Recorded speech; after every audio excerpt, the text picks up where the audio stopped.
வணக்க மக்களே, நாம இந்த ஆரோக்கியமான பதிவில் வெந்தயத்தில் நிறைந்திருக்கக்கூடிய மருத்துவமைகளை பற்றி பார்க்க போகிறோம். வெந்தயம் இயற்கையாகவே நம்மளுடைய உடலை குளிர்விக்கக்கூடிய தன்மை கொண்டிருக்கு. இதை நம்ம எடுத்துக்கிட்டோம் அப்படின்னா கோடை காலத்தில் நம்மளுடைய உடலில் ஏற்படக்கூடிய பலவிதமான பிரச்சனைகளை குணப்படுத்தி மீண்டும் வராமல் தடுக்கலாம். இதுக்கு காரணம் வெந்தயத்தில் இருக்கக்கூடிய ஊட்டச்சத்துக்கள் தான். வெந்தயத்தில் விட்டமின் சி என்று சொல்லக்கூடிய உயிர் சத்து, புரோட்டீன் என்று சொல்லக்கூடிய புரத சத்து, ஃபைபர் என்று சொல்லக்கூடிய நார் சத்து, நியாசின், பொட்டாசியம், மெக்னீசியம், மேங்கனீஸ் மற்றும் இரும்பு சத்துக்கள் அடங்கியிருக்கு. இது மட்டும் இல்லாமல் வெந்தயத்தில் டயோஸ்டிரின் என்று சொல்லக்கூடிய இருக்குது. இதனால தான் வெந்தயத்தில் நமக்கு நிறைய மருத்துவ நன்மைகள் கிடைக்குது. அந்த நன்மைகள்லாம் என்னென்ன அப்படின்றத பற்றி ஒவ்வொன்றா தெளிவாக விளக்கமாக பார்க்கலாம். அதை பற்றி பார்க்குறதுக்கு முன்னாடி இந்த வீடியோக்கு மட்டும் ஒரு லைக்கை கொடுத்துட்டு இந்த தகவலை உங்களுக்கு தெரிஞ்சவங்களுக்கும் ஷேர் பண்ணிவிடுங்க. ஏன்னா இது அவங்களுக்கும் பயனுள்ளதாக இருக்கக்கூடிய ஒரு ஆரோக்கியமான பதிவு தான். இது போன்ற அப்டேட்ஸ்கள் நீங்கள் தொடர்ந்து பார்க்குறதுக்கு நம்மளுடைய ஹெல்த் நியூஸ் தமிழ் சேனலை மறக்காமல் சப்ஸ்கிரைப் பண்ணி வச்சுக்கிட்டு பக்கத்தில் இருக்கக்கூடிய பெல் பட்டனையும் கிளிக் பண்ணி ஆல் அப்படின்ற ஆப்ஷனையும் செட் பண்ணி வச்சுக்கிட்டீங்க அப்படின்னா நான் போடக்கூடிய எல்லா அப்டேட்ஸும் உங்களுக்கு நோட்டிஃபிகேஷன் அடிக்கடி சேரும். சரி வாங்க மக்களே, இப்போ வீடியோக்குள்ளே போயிடலாம். பெருங்குடல் புற்றுநோய் தீர்ந்து போவதற்கு வெந்தயத்தை நம்ம எடுத்துக்கொள்ளலாம். சாப்பிடும்போது குடலில் சேரக்கூடிய கொழுப்புகள் மற்றும் தேவையற்ற ஸ்டார்ச் உள்ளிட்ட பொருட்களால் பெருங்குடலில் புற்றுநோய் ஏற்படக்கூடிய அபாயம் இருக்கு. ஸோ வெந்தயத்தை தினசரி உட்கொள்ளும் போது தேவையற்ற கொழுப்புகள் நமக்கு அகற்றப்பட்டு பெருங்குடல் சீராக இயங்கும். புற்றுநோய் ஏற்படுவதையும் நம்ம தடுத்துக் கொள்ளலாம். குறிப்பாக ஆரோக்கியமான இதயத்தை பெறுவதற்கு வெந்தயத்தை எடுத்துக்கொள்ளலாம். இதய நோய் ஏற்படாமல் இருக்க விரும்புபவர்கள் வெந்தயத்தை தவிர்க்கவே கூடாது. வெந்தய விதையோ வெந்தய கீரையோ எதுவாக இருந்தாலும் பிபி என்று சொல்லக்கூடிய பிளட் பிரஷர், அந்த ரத்தத்தை சீராக வைக்கக்கூடியது வெந்தயம் அப்படின்றதால ஸோ ரத்த நாளங்கள் மிக இயல்பாகவே சுருங்கி விரிஞ்சு இதயத்துக்கு ரத்தத்தை அனுப்பும். பிபி ப்ராப்ளம் எல்லாம் இருக்காது. இதனால இதயம் உங்களுக்கு சீராக இயங்குவதற்கும் இதய நோயான மாரடைப்பு, பக்கவாதம், இதய தமனிகளில் வீக்கம் ஏற்படுவது, இதய தசைகள் வலுவிழந்து போவது போன்ற எந்த பிரச்சனையும் ஏற்படாமல் முன்னாடியே தடுக்கப்படும். ஆரோக்கியமான இதயம் உங்களுக்கு கிடைக்கும். எலும்புக்கு பலம் சேர்க்கிறது வெந்தயம். உடலில் எலும்புகளினுடைய உறுதித்தன்மை நச்சு பொருட்களால் பாதிக்கப்படும். உதாரணமாக அலுமினியம் எலும்பை வெகுவாக பாதிக்கும். வெந்தயத்தில் இருக்கக்கூடிய நச்சு நீக்கக்கூடிய தன்மை அலுமினியம் போன்ற எலும்பை பாதிக்கக்கூடிய பொருட்களை சிதைத்து வெளியேற்றி உடலுக்கு வலு சேர்க்கிறது. எனவே ஆஸ்டியோபோரோசிஸ், எலும்பு மெலிவு நோய், மூட்டு வலி, எலும்பு உருக்கி, முடக்குவாதம், எலும்பு மஜ்ஜைகளில் ஏற்படக்கூடிய பிரச்சனைகள் என எதுவுமே இல்லாமல் 40 வயசுக்கு அப்புறம் கூட எலும்புகளை பலம் பெற வைக்கிறதுக்கு வெந்தயத்தை எடுத்துக்கொள்ளலாம். பசியின்மை தீர்ந்து விடுவதற்கு வெந்தயத்தை எடுத்துக்கொள்ளலாம். சிலருக்கெல்லாம் பசிக்கவே பசிக்காது. எப்போதுமே நன்றாக சாப்பிட்ட ஒரு ஃபீல் இருக்கும், ஒரு உணர்வு இருக்கும். இதுக்கு காரணம் தெரியாமல் சிலர் சாப்பிடுவதும் தவிர்த்துருவாங்க, சாப்பிடவே மாட்டாங்க. உண்மையில் நம்ம சாப்பிட்ட உணவு முழுவதுமாக செரிக்காமல் தாமதமாகிறதால தான் நமக்கு பசியின்மை ஏற்படும். அந்த மாதிரி சமயங்களில் வெந்தயத்தை எப்படியாவது நம்மளுடைய உணவுகளை சேர்த்துக்கொள்ளணும். வெந்தயம் அந்த உணவை உடைத்து செரிக்க வைக்கக்கூடிய இயல்பு கொண்டு இருக்கிறதால வயிற்றில் நமக்கு உணவு தங்குவது கிடையாது. இதனால பசி நேரத்துக்கு நமக்கு பசி எடுக்க ஆரம்பிக்கும். பசியின்மையால் அவதிப்படுபவர்களுக்கெல்லாம் வெந்தயம் மிகச்சிறந்த ஒரு மருந்தாக இருக்கு. கொழுப்பு நம்மளுடைய உடல்ல தேவையில்லாமல் இருக்கக்கூடிய அந்த கொழுப்பெல்லாம் குறையிறதுக்கு வெந்தயத்தை எடுத்துக்கொள்ளலாம். உடலில் அதிக கொழுப்பு சேர்ந்து அவதிப்படுபவர்கள் வெந்தயத்தை தொடர்ந்து சாப்பிடலாம். இது கொழுப்புகளை சிதைத்து வெளியேற்றிடும். ஸோ தேவையில்லாத அந்த கொலஸ்ட்ரால்கள்லாம் வெளியேற்றப்படும். இதனால தான் ரத்த நாளங்களில் படிந்திருக்கக்கூடிய கெட்ட கொழுப்புகளும் வெளியேற்றப்படுவதால் இதயம் நமக்கு ஆரோக்கியமாக இருக்கும்.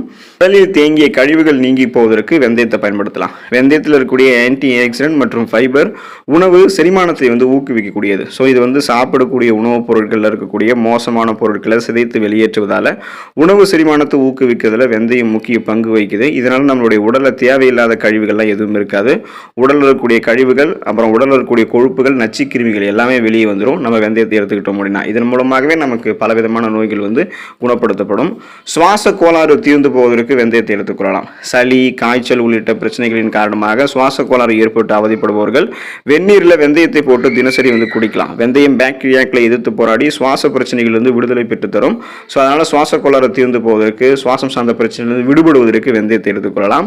உடல் எடையை குறைப்பதற்கு வெந்தயத்தை எடுத்துக்கொள்ளலாம். ஸோ உடல் எடை உங்களுக்கு குறைய வேணும், அதுக்கான முயற்சிகளை நீங்கள் மேற்கொண்டுட்டு இருக்கீங்க அப்படின்னா வெந்தயத்தையும் அடிக்கடி உங்களுடைய உணவுகளை சேர்த்துக்கொள்ளலாம். வெந்தயத்தை தினசரி தண்ணீரில் ஊற வச்சு உங்களுக்கு போதுமான அளவுக்கு அல்லது குறைந்த அளவு நீங்கள் எடுத்துக்கிட்டாலே போதும். உங்களுடைய உடல் எடை படிப்படியாக குறைவதை நீங்களே பார்ப்பீங்க. ஸோ உடல் எடை படிப்படியாக குறையுது அப்படின்றதுக்காக நீங்கள் அளவுக்கு அதிகமாக வெந்தயத்தை எடுத்துக்கொள்ளக்கூடாது. அளவோடு சாப்பிட்டீங்கன்னா உடல் எடை சைடு எஃபெக்ட் எல்லாமே குறைய ஆரம்பிக்கும். முகப்பொரு நீங்கி போவதற்கு வெந்தயத்தை நீங்கள் பயன்படுத்தலாம். இப்போ உங்களுக்கு என்ன பண்ண முடியும்னா நீங்கள் வெந்தயத்தை ஃபஸ்ட்டு ஊற வச்சுக்கணும். அந்த ஊற வைத்த வெந்தயத்தை அரைத்து அதை தினசரி உங்களுக்கு முகப்பொரு இருக்கக்கூடிய அந்த முகப்பொரு பாதிப்பு இருக்கக்கூடிய பகுதிகளில் பூசணும். அதை நீங்கள் தடவிட்டு ஒரு அரை மணி நேரம் உங்களுடைய ஃபேஸ் உலர வைக்கணும். ஸோ காய வச்சுட்டு அதுக்கப்புறம் நீங்கள் முகத்தில் ஒரு சில் வாட்டரில் நீங்கள் கழுவினீங்க அப்படின்னா முகப்பொரு உங்களுக்கு நீங்கி போயிடும். தோல் நோய்கள், அந்த ஸ்கின் டிசீஸ் எல்லாம் உங்களுக்கு சரியாகிறதுக்கும் வெந்தயத்தை நீங்கள் பயன்படுத்தலாம். சொறி, சிரங்கு உள்ளிட்ட தோல் நோய்களுக்கு வெந்தயம் மிகச்சிறந்த நிவாரணியாக இருக்குது. வெந்தயத்தை ஊற வைத்து அரைத்து அதை தினசரி தோல் பாதிப்பு இருக்கக்கூடிய இடங்களில், இந்த ஸ்கின் டிசீஸ் இருக்கக்கூடிய இடங்கள்லாம் தடவி வந்தோம்னா அந்த தோல் நோய் முற்றிலுமாக நீங்கும். அதோடு தோலில் ஏற்படக்கூடிய அரிப்புகளும் தடிப்புகளும் கூட நமக்கு மறைந்து போயிடும். உதடு வெடிப்பு நீங்கி போவதற்கு வெந்தயத்தை எடுத்துக்கொள்ளலாம். பெண்களுக்கு உடல் வெப்பநிலை காரணமாக உதடுகள் வெடிக்க ஆரம்பிக்கும். அவங்கெல்லாம் தினசரி குளிர்ந்த நீரில் வெந்தயத்தை ஊற வைத்து அதை காலை வெறும் வயிற்றிலும் இரவு தூங்குவதற்கு முன்னாடியும் குடித்து வந்தாங்க அப்படின்னா 2-3 நாட்களில் படிப்படியாக உதடு வெடிப்பு மறைந்து அவங்களுக்கு அது சரியாயிடும். கண் கருவளையம் மற்றும் கரும்புள்ளிகள் நீங்கி போவதற்கு வெந்தயத்தை பயன்படுத்தலாம். அதாவது பிளாக் சர்க்கிள்ஸ், குறிப்பாக பிளாக் பிம்பிள்ஸ் எல்லாம் நமக்கு நீங்கி போயிடும்.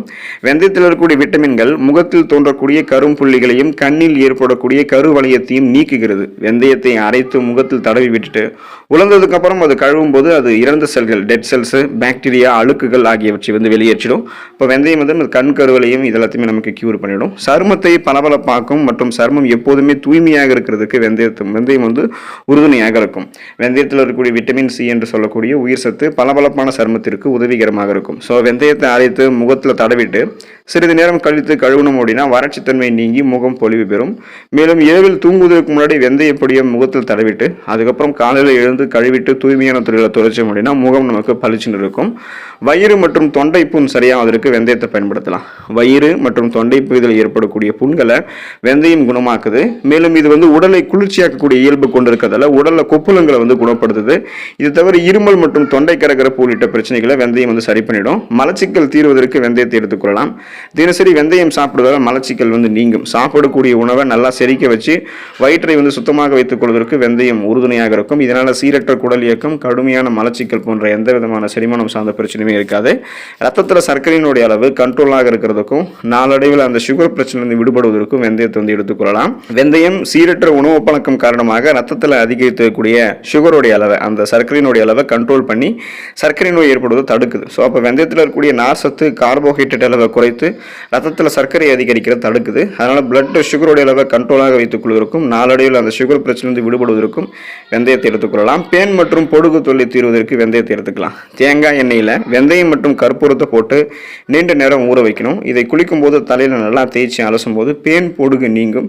இதில் தேங்காய் எண்ணெய்க்கு பதிலாக நம்ம பாலை கூட பயன்படுத்தலாம். ஸோ வெந்தயம் நமக்கு உபயோகமாக இருக்கும். சீதபேதி தீர்ந்து போவதற்கு வெந்தயத்தை எடுத்துக்கொள்ளலாம். உடல் வெப்பம் காரணமாக சீதபேதி ஏற்பட்டு அவதிப்படுபவர்களுக்கு வெந்தயம் மிகச்சிறந்த மருந்து.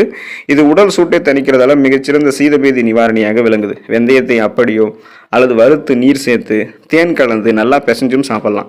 வெந்தயத்தை வறுத்து வெல்லம் சேர்த்து இரண்டையும் நல்லா இடித்து சாப்பிட்டாலுமே சீதபேதி குணமாகும்.